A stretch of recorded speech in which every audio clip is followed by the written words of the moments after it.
পরের মেয়ে স্বপ্না ভাদুরী, আমি প্রত্যেক টাইমে অন্যায় দেখলেই প্রতিবাদ করি, অন্যায়কে কখনো যেন আমি আগে যেতে দিই না, অন্যায়কে আমি ক্ষমা করি না, অন্যায়কে আমি সবসময় যেন সমাজের সামনে তুলে সেইটাকে ন্যায়ের পক্ষে নেওয়ার আমি চেষ্টা করি। তখন এই কথা বলেছিল। এছাড়া এই সঙ্গে উনি এটাও বলেছিলেন যে 30 লক্ষ আরএসএস এবং এই বড় বড় ব্যবসাদার আমার হাতে আছে, আমাকে যদি প্রধানমন্ত্রীর ক্যান্ডিডেট হিসেবে আমাকে দাঁড় করানো হয় তাহলে আমি থাকবো, নাইলে পরে আমি এর প্রতিশোধ আমি নেব। এটা তো ভারতবর্ষের মাটি বলা হয়তো আগামীতে যাবে কিনা জানি না, এটাকে আমাদের মনে হয় আগামীতে আমাদের বলতে হবে যে এটা আদানি আম্বানির মাটি। এই মোদী সরকার, এই রক্তচোষা সরকার, এই বিজেপি আরএসএস সরকার, এই দুষ্কৃতী সরকার মানুষের জীবন তছনছ করে দিয়েছে শান্তির থেকে অশান্তিতে নিয়ে। এই সরকার আজকে হাতে হাত মিলিয়েছে আদানি আম্বানির কাছে, এইভাবে দাম বাড়িয়ে দিয়েছে। আমরা সাধারণ জনগণ কি আমরা এই জল খেয়ে বাঁচবো, না এই ভারতবর্ষের মাটি মুঠো মুঠো করে হাতে তুলে নিয়ে খেয়ে আমরা বাঁচবো?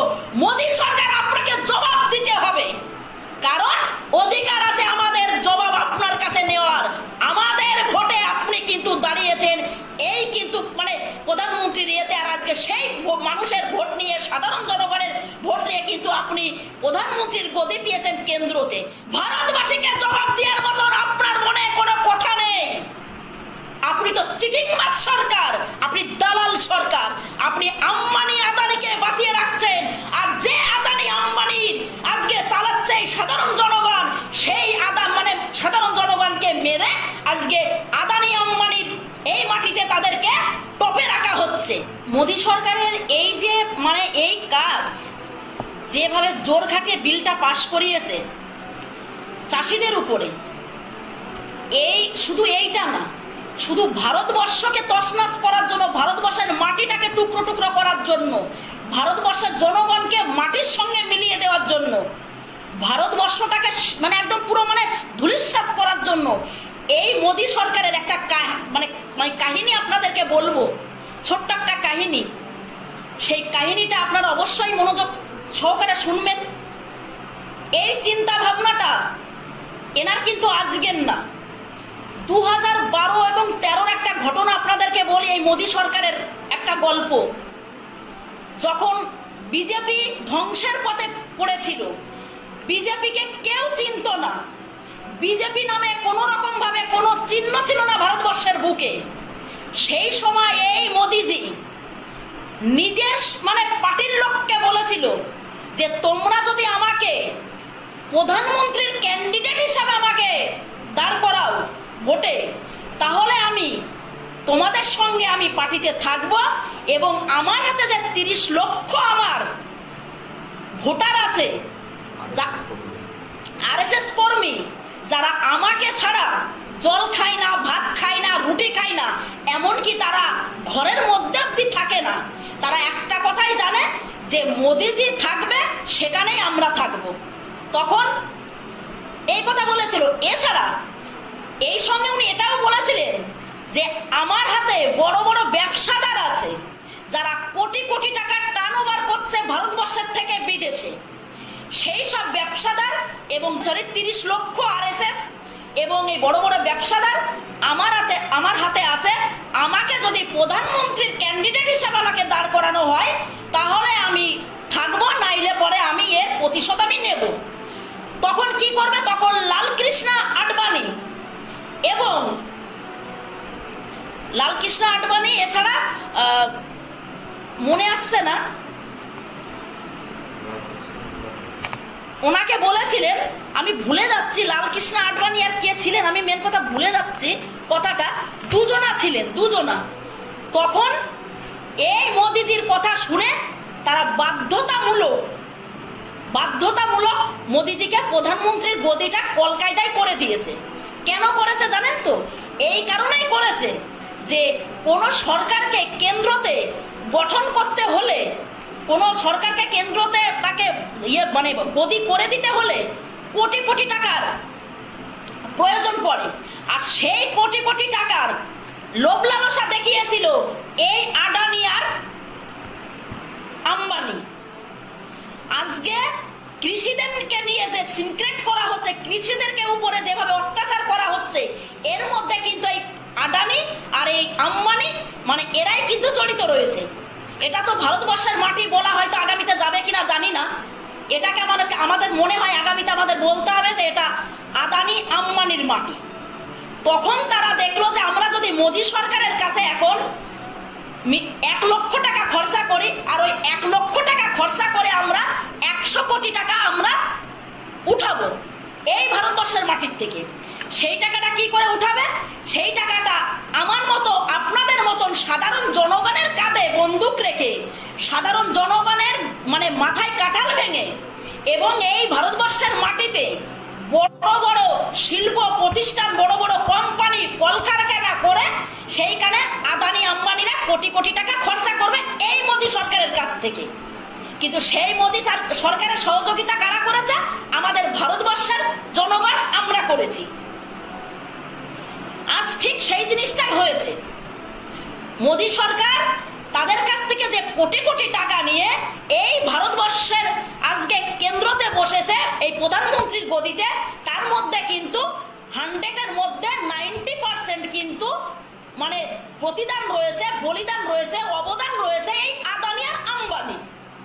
তার জন্যই এখন আদানি আম্বানির সঙ্গে হাতে হাত মিলিয়ে এই মোদী সরকার, এই রক্তচোষা সরকার, এই বিজেপি আরএসএস সরকার, এই দুষ্কৃতী সরকার মানুষের জীবন তছনছ করে দিয়েছে শান্তির থেকে অশান্তিতে নিয়ে। এই সরকার আজকে হাতে হাত মিলিয়েছে আদানি আম্বানির কাছে। তাহলে গল্পটা কি বুঝতে পারছেন? এইবার আমি আসি কৃষি বিলটাকে নিয়ে। আজকে যেভাবে আমাদের 8 জন আমাদের সাংসদকে সাসপেন্ড করলো 1 সপ্তাহের জন্য, তাদেরকে বহিষ্কার করে দিল যে তারা কোনো আওয়াজ তুলতে পারবে না রাজ্যসভার মধ্যে। তারা লাস্টে কি করলো? লাস্টে তারা ঠিক সে রাজ্যসভার সামনে তারা ধর্নায় বসে সাধারণ গরিব মানুষের জন্য, ভারতবাসীর জন্য, চাষি ভাইদের জন্য, আজকে মা মাটি মানুষ তৃণমূল কংগ্রেসের সব যেসব নেতারা আছেন, ওখানে নেত্রীরা আছেন, মানে সাংসদরা, ওনারা কিন্তু প্রতিবাদ চালিয়েই যাচ্ছেন। শুধু ওনাদের প্রতিবাদ না, পাঞ্জাব হরিয়ানা ঝড়ের মতন কোটি কোটি লোক মানে কি বলবো মানে জনগণ বেরিয়ে পড়েছে। আগামীতে এই জনগণ, এই আমাদের রক্তচোষা প্রধানমন্ত্রী, দুষ্কৃতী প্রধানমন্ত্রী, বিজেপি আরএসএস প্রধানমন্ত্রী, মানুষের ঘাড়ে বন্দুক রেখে গুলি করার প্রধানমন্ত্রী, মানুষের মাথায় কাঁঠাল ভেঙে খাওয়ার প্রধানমন্ত্রী, মানুষকে লোভ লালসা দিয়ে গদি করেছে সেই প্রধানমন্ত্রী, আমি নরেন্দ্র মোদীর কথা বলছি। এই মোদীজির বাড়ি ঘেরোয়া করবে কয়েকদিনের মধ্যে। তখন কোটি কোটি লোকের কি জবাব দেবে এই প্রধানমন্ত্রী? কোটি কোটি লোককে কি কৈফিয়ত দেবে? কোটি কোটি লোককে কিভাবে কথা বলবে? সেই কোন ক্ষমতা এই মোদী সরকারের নেই, এই কেন্দ্র সরকারের নেই। আজকে কিভাবে পেঁয়াজ আজকে 50 টাকা কিলো, আলু 35 টাকা 40 টাকা কিলো, ডাল তেল, এই যে জিনিসগুলোকে এইভাবে দাম বাড়িয়ে দিয়েছে।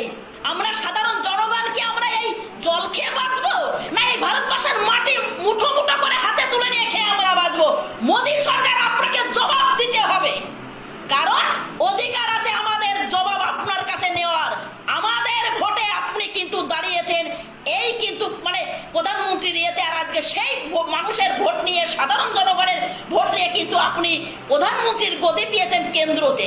তাই সেই ভারতবর্ষের মাটিতে যদি কোনো কাজ করতে হয়, সেই ভারতবর্ষের মাটিতে যদি কোন রকম ভাবে সাধারণ জনগণ বিপদের মুখে পড়ে, সেই ভারতবর্ষের মাটিতে দাঁড়িয়ে 130 কোটি ভারতবাসী কিন্তু আওয়াজ তুলতে পারে। তার হক আছে 130 কোটি ভারতবাসীর। ভারতবাসীকে জবাব দেওয়ার মতন আপনার মুখে ভাষা নেই, ভারতবাসীকে জবাব দেওয়ার মতন আপনার মনে কোনো কথা নেই। আপনি তো চিটিংবাজ সরকার, আপনি দালাল সরকার।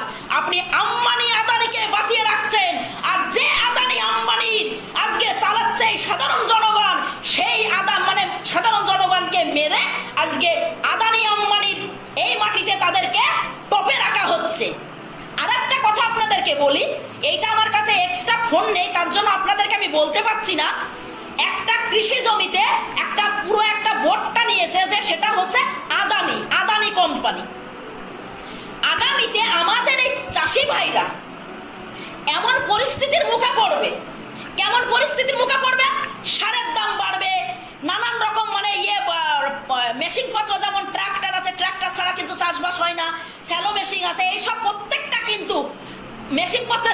বাড়বে, এছাড়া কীটনাশক ওষুধ সেইগুলোর দাম বাড়বে। তখন তারা কি করবে? তখন সেসব গরিব চাষি ভাইয়েরা চাষবাস করতে না পারায় তখন তাদেরকে এই মোদী সরকারের দরজায় তাদেরকে ধন্না দিয়ে বলতে হবে আমাদেরকে ঋণ দাও, আমরা চাষ করতে পারছি না কারণ আমাদের টাকা পয়সার অভাব। আর তখন এই মোদী সরকার আদানি আম্বানির কাছ থেকে কোটি কোটি টাকা ইনভেস্ট করবে এই ভারতবর্ষের জনগণের কাছে। আর জনগণ যখন এই টাকা ঋণ নিয়ে যখন ঠিক মতন চাষাবাদ করতে পারবে না, তখন তাদেরকে বলবে যে তোমাদের চাষাবাদ করতে হবে না, তোমরা বাবু হয়ে ঘরের মধ্যে বসে থাকো, তোমাদেরকে আমি দেখবো, তোমাদের টাকা দিচ্ছি, তোমরা জমি ছেড়ে দাও। তখন যে জমি 10 লক্ষ টাকা দাম, সেই জমিটাকে 2 লক্ষ টাকা দিয়ে ওই আদানি আম্বানির কাছে বিক্রি করতে হবে, ব্যাস। আর ওই আদানি আম্বানির কাছে যখনই জমি চলে যাবে, তখন ওরা প্রত্যেক ভারতবাসীকে সাইড করে দিয়ে বড় বড় কোম্পানি খুলবে, মাল্টিপ্লেক্স কোম্পানি খুলবে, বড় বড় ফ্যাক্টরি খুলবে, শিল্প করবে, নানান রকম এই ভারতবর্ষের মাটিতে করবে। আর সেইখানে আমাদের ভারতবর্ষের জনগণকে বলবে যে তোমরা দরজায় সিকিউরিটির কাজ করো, তোমরা এই পাসপত্র মোছো, তোমরা এই প্যাকেট করো মালের, তোমরা এই শিল্পে এই কাজ করো। আর মাঝখানে পড়ে এই মোদী সরকার, চিটিংবাজি রক্ত চোষা সরকার, মোদীজি কোটি কোটি টাকা কামাবে আমাদের ভারতবর্ষের জনগণের কাছ থেকে। আর আদানি আম্বানি টপে উঠে যাবে, আর ভারতবর্ষ পাতালে চলে যাবে। তাই আমার একটাই কথা, আমি চাষি ভাইদের কাছে আমি একটাই অনুরোধ করব, ভারতবর্ষে প্রায় 70% চাষি ভাইয়েরা আছে। আজকে এই চাষি ভাইয়েরা ঝড় বৃষ্টি তুফান রোদ গরম সবকিছু সহ্য করে চাষ করে আমাদের মুখে অন্ন তুলে দেয়, তবেই আমরা খেতে পারি। কিন্তু সেই চাষি ভাইদের দুঃখ আমরা বুঝতে পারছি, কারণ আমরাও তো সাধারণ গরিব জনগণ।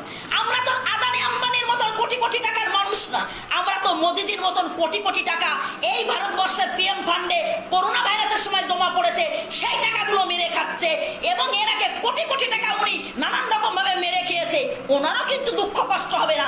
মাঝখানে পড়ে চাষি ভাইয়েরা বিপদে পড়বে আর আমরা বিপদে পড়বো। এছাড়া যে কর্পোরেটের হাতে তুলে দিতে বলছে, এই যে চাষ করে এখন প্রত্যেকটা মান্ডি বন্ধ করে দিচ্ছে, সেখানে তারা যে রেটে দেবে সেই রেটেই কিন্তু এই চাষি ভাইদেরকে স্বীকার করতে হবে যে হ্যাঁ আমরা তাহলে এই রেটেই আমরা দিচ্ছি, কোনো উপায় নেই। ওই যে কথাই বলে না যে বিড়াল গাছে ওঠে কখন? বিড়াল গাছে ওঠে যখন সেই টাইমটা হচ্ছে ঠেলাই পড়ে বিড়াল গাছে ওঠে, আর সেই পরিস্থিতিটাই আমাদেরকে করে দিয়েছে। তাই আসুন আমরা প্রত্যেকেই একতা হই, ঐক্যবদ্ধ হয়ে এই রক্তচোষা বিজেপি সরকারকে এমন শিক্ষা দিতে হবে যে আগামীতে কোনো রকম ভাবে কোনো কিছু করতে হলে প্রত্যেকটা ভারতবাসীর কাছে সেই ভোটাভুটি না করে কোনো রকম ভাবে সেই কোনো রকম কোনো বিল যেন পাস করাতে না পারে, এটা আমাদের প্রত্যেকেই করতে হবে। নাহলে ভারতবর্ষের মাটি কিন্তু পুরো সরকার হয়ে যাবে, আর কিন্তু ঠেকানোর কোনো ক্ষমতা আমাদের থাকবে না। দুঃখ লাগে, কষ্ট লাগে, যন্ত্রণা লাগে, মাথাও গরম হয়, কারণ চাষি ভাইরা আজকে বিপদে পড়ে আছে, চাষি ভাইদের পরিবার আজকে চিন্তায় পড়ে গেছে। তাই আসুন আমরা প্রত্যেকে হাতে হাত মিলিয়ে প্রত্যেকেই আমরা ঐক্যবদ্ধ হয়ে আওয়াজ তুলি। এই ভারতবর্ষের মাটি আমাদের, এই ভারতবর্ষের মাটিতে কোনটা ভালো কোনটা খারাপ, কোনটা অন্যায় আর কোনটা ন্যায়, সেটা আমরা অবশ্যই বুঝি। আর আমরা অন্যায়ের বিরুদ্ধে এবং ন্যায়ের পক্ষে প্রত্যেকটা ভারতবাসী, আমরা প্রত্যেক সম্প্রদায়ের মায়ের সন্তানরা আমরা এগিয়ে আমরা এই মোদী সরকারের কাছ থেকে আগে মাটি আমাদের বাঁচাতে হবে। আর এই যে আদানি আম্বানি, এদেরকে আমাদের আগে সাইড করে দিতে হবে, কারণ জমি থাকবে আমার চাষি ভাইদের, আর জমিতে বোর্ডের নাম থাকবে আদানি আম্বানি। কখনো যেন আমরা সেটা হতে কিন্তু দেব না। প্রমিস করুন প্রত্যেকটা মানুষ, প্রতিজ্ঞা করুন প্রত্যেকটা মানুষ আপনারা বিরুদ্ধে প্রতিবাদ করুন মোদিজির বিরুদ্ধে, এইটুকুই বলবো আমি। লাইক করবেন, একটুখানি শেয়ার করে দেবেন, এটা অনুরোধ আপনাদের কাছে। প্রত্যেক লাইভে আমি বলি, হ্যাঁ একটুখানি করুন, শেয়ার করে দিন।